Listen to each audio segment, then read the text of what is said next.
Go ahead, Elijah. Sign is posted on the door.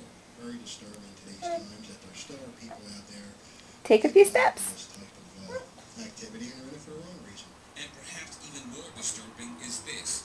Investigators are looking into allegations of similar incidents involving Plumlee they say were never reported to police. Very good. Plumlee, who lives in Very Michigan at good. her home, is Yeah, being you're held so on proud. $40,000 cash bail. And you think they'll want it? I believe so.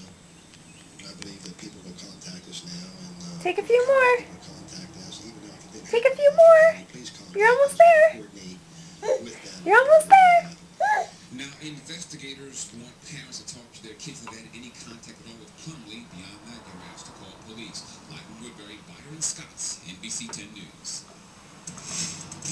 We have breaking news out of Florida now. Very good. Yay!